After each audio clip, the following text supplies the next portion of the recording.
لما عم تذكر فلان وأنت تحبه كثرة ذكرك له يتخيل لك.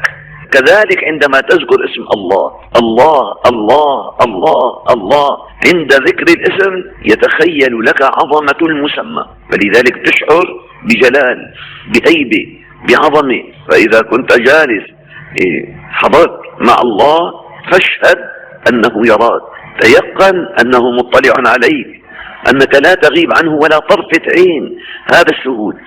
فإذا شهدت أن الله معك تولد من الشهود الأنس بالله، الأنس، طمأنينة قلب وشفافية روح والتقاء قلب بالله، تأنس أن الله معك.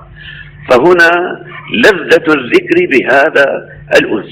هذا الأخ معناته بدأ بذكر الله، والأنس له بداية ولا نهاية له.